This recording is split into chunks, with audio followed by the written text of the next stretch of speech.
Unless your parents were PhDs, you knew someone close to you that had a PhD, or you had direct mentorship, you probably don't even know what the heck it is, who it's for, and what you can do with it. We're gonna start exposing the lies that too many people believe about PhDs and bringing some truth and clarity to where there's been a lot of confusion, because I believe in equal opportunity, which means we all need to have the same information.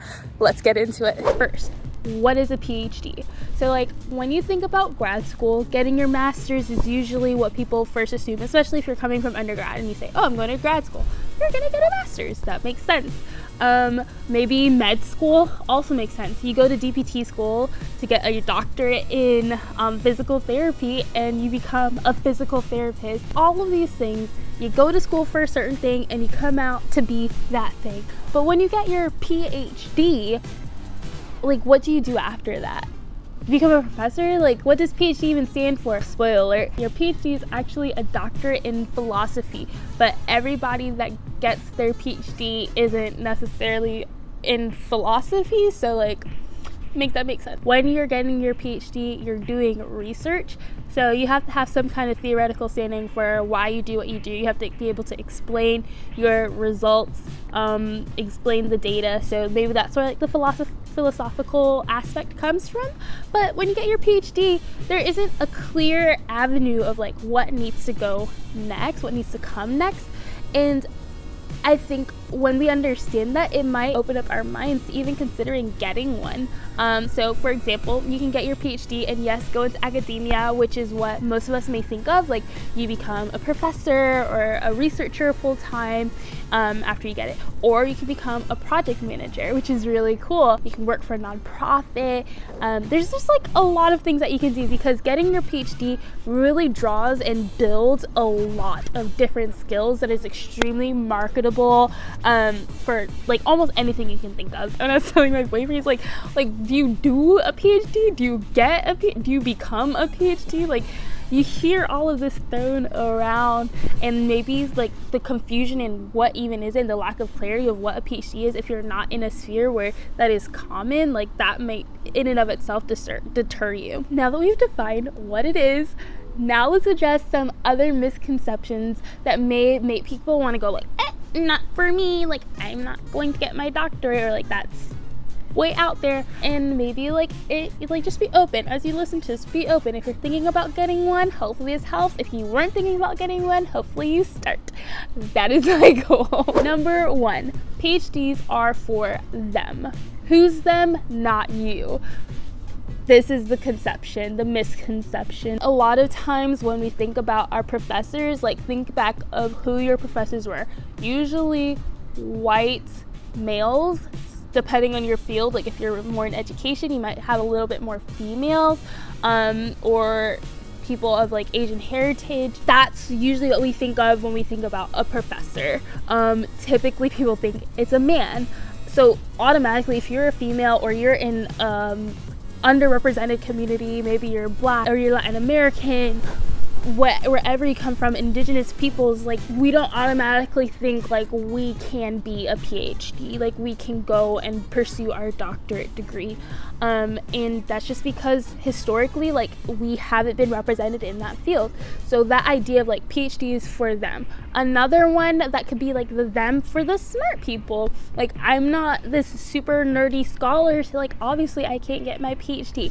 Now I will say that has some truth to it maybe, but a lot of like misconception of like what the idea of being intelligent is, like if we want to use that word, like what is intelligence anyway, like that's a false construct that we've created. Feeling like you have to be extremely smart to get your PhD, I mean, it's flattering, I'm not gonna lie, when people are like, wow, you must be smart, if I told them I'm getting my PhD.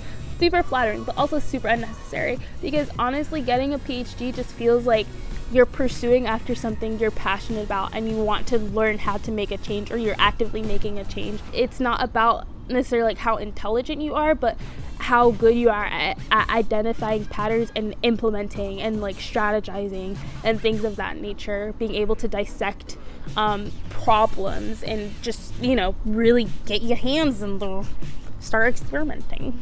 and theorizing. So it's not for them, it's for anyone that wants to do it. Number 2, you have to like research to get your PhD. You have to like researching your topic, yes, but you don't have to like research in general. Like if you asked me, do I like research? I probably would say no, because I have experienced people who do, and I know I am not them. Like I don't find pure joy and pleasure from getting in loopholes about any and everything. But you do have to be passionate about your personal topic.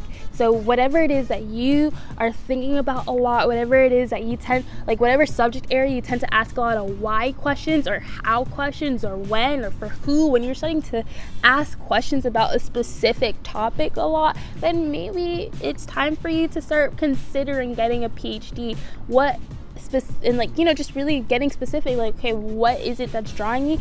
And when you start getting into the thing that you're passionate about and you start really dissecting that, then that love starts to really build up, not necessarily for research, but you know that research is a necessary tool to get the results that you desire. So I appreciate research, I love it for my field, but I probably wouldn't be like, oh, I love research in general. Like I'm not gonna go start looking up different genes and how that works. Number 3, if you get your PhD, you just have to do so much school. Yes and no. It's a long program, 4 to 5 years, sometimes 6, sometimes up to 10. I know someone that did 17. So like it can be long, but the school aspect itself isn't long. So we only do probably like the same amount of classwork, like go to classes for the same length of time as a master's student. So for 3 years I have to take courses, but then the remaining of those years is dissertation mode, like where you're actually doing research and things of that nature. So I don't think about it so much as like I'm in school for a very long time, but it's more like I'm in school for 3 years and then I'm gonna be working on the thing that I'm extremely passionate about for the remaining years. Obviously the salary looks like a student still, so there is that part of it, but you know, you can pick up jobs along the way if you know you are able to. I know that's not always an option for everyone, but it's not like your undergrad experience where for the whole time you're just grinding it out and like taking classes. First of all, the way classes are formatted in PhD and grad school is very different than undergrad in and of itself. And then also the amount of classes that you take per semester also changes. So like in undergrad it was normal to take 4 or 5 classes at a time. Here you take 2 or 3 depending on like your program, the credits, all that stuff. Number 4, it's too expensive. So unlike your master's program, you're not necessarily paying them to go to school, they actually pay you to go and expand your knowledge, which is really, really, really cool in my opinion.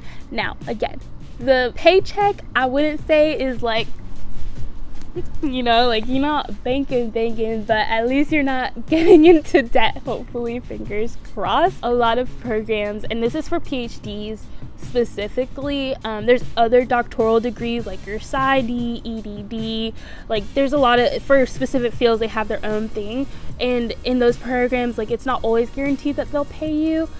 Some do, but with your PhD it's extremely common for your school to fund you, so they pay for your tuition and course credits, all that stuff, but then they'll also give you something called like a GA-ship. I mean, it's different for each school, but it's basically some sort of money where you have to work for it. So like you might be working in an office on a certain project, you might be teaching or being a teaching assistant, things of that nature. Or you can also get something called a fellowship where you're getting money so that you can continue to like focus on research. So there's a couple other like forms of payment options, but essentially when you are accepted into your school, you will also get like something called an offer letter where they tell you like how much they would be giving you should you decide to enroll in their university. And that is a very big difference in a master's program or an undergrad program, where it should almost be expected to have an offer letter of some kind. I even had one person tell me not to accept any school that didn't give me an offer letter. I don't know how true that is, but It is very common. Everyone that I know that has gone to a PhD program has had an offer letter. They have been supplemented some source of income. Again, not really like the biggest bit of money, but it should be enough to survive. Also depends on your lifestyle. So I think those are like the major misconceptions in my opinion.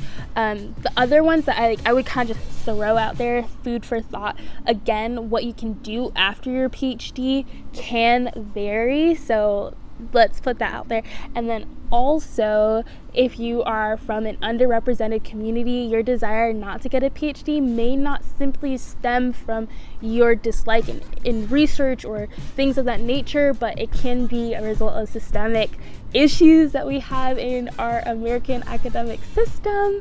So just keep your eyes open, your mind open to exploring these possibilities. If you're asking a lot of questions about specific topics, maybe explore it beyond what you're doing. My advisor likes to tell me, because I go back and forth between like, do I want to stay in academia? Do I want to go into industry? And industry is basically any job outside of academia. Academia is like anything having to do with school. When I'm going back and forth between the two, she always tells me like, sometimes in industry, when you're actually working on the field, you can feel that instant gratification knowing that you're making an impact on others' lives. But when you're behind the scenes in academia and you're putting in the hours to understand an issue, to try to better our society, you can have a larger impact, because now that goes beyond just your sphere of influence, but now your reach can be a lot farther, because people from all over the world can read what you're writing about and implement the strategies that you're suggesting, which is an extremely amazing opportunity that we have as researchers if we use our power correctly to better the lives of others. So I just encourage everybody to just at least consider it. If you are the type of person that is a go-getter, and you're willing to put in the work, because it is challenging, but it's not too much to overcome with the right support and the right motives. So I hope this was helpful in addressing some of the misconceptions about grad school. If you have any questions, feel free to drop it in the comments. I will respond as best as I can, and maybe even make a follow-up video for you. If you have questions about what it's actually like being in a PhD program, I have a couple videos and I'll put them up. I just kind of give you the raw honest, this is what it feels like, this is what I'm going through, this is my journey, and I just encourage you to watch it so that you get a good idea of what it's actually like. Comment, subscribe, share, the whole nine, and I will see y'all next time. Bye.